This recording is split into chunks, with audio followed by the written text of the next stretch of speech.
I don't think I can sit quietly about this any longer. Too many CEOs, too many executives, and too many HR leaders have swallowed this groupthink that employee engagement is about being nice. It's about making people feel welcome and organizing culture days and potlucks. And they continue to confuse warmth with engagement. And that's why their teams are drifting. I'm James, and you're listening to the Leadership in 5 podcast. I'm not trying to make waves here, but here's the thing. When you talk about flowers on the desk or a welcome lunch, a sign with your name on it, or even group text years later, that stuff lands with people. It really does. It stirs a memory. They think, I remember feeling that. I remember being welcomed. I remember belonging. That's not trivial. That's real. But when you confuse the concept of creating that memory of warmth with actual employee engagement, you're chasing nostalgia and feelings instead of building systems that do what you want, which is perform.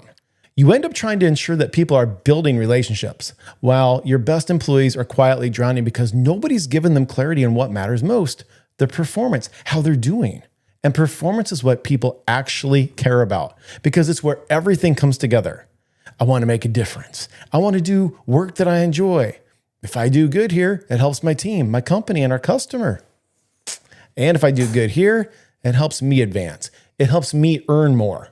All of those things are in play, but none of it can happen when there's no standard for performance, where we're all friends and we're sitting around singing Kumbaya. That's the old dig on culture. See, engagement is not about being comfortable or connected. Engagement is the result of a system of execution with clear expectations, clarity about priorities, and actionable developmental feedback. This creates a culture in your company where employee engagement is an actual outcome, not something that we hope for or strive for or talk about wanting. Now let's start at the top. A CEO cannot systematize warmth.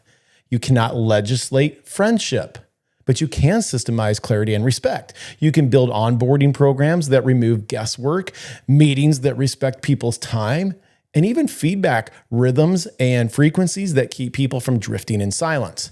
Those are levers of engagement. Managers, same thing. You can't guarantee someone will feel safe on your team. Feelings can't be forced, but you can remove the penalty for honesty by being consistent and following through and holding the same standard for everyone. That's not about being nice. It's about being predictable and consistent. Here's where most leaders go wrong. They hand over engagement to employees so they can form a culture committee. They end up organizing games and special days and those potlucks. And sometimes people love them, but there's always a group that hates them. And none of these are bad, but none of them create real employee engagement. At best, they create a moment. But at worst, they distract everyone from the real work needing to get done. Founders and executives who hand off employee engagement to HR are contributing to this problem. HR is incredibly valuable for finding and facilitating trainings, creating learning and development tracks, and even supporting leadership development opportunities. But here's the thing, HR cannot provide the accountability and real-time feedback to an employee about performance. That responsibility belongs to leaders and the managers. So let me leave you with a few questions. What parts of engagement have you delegated that actually belong to you as the leader?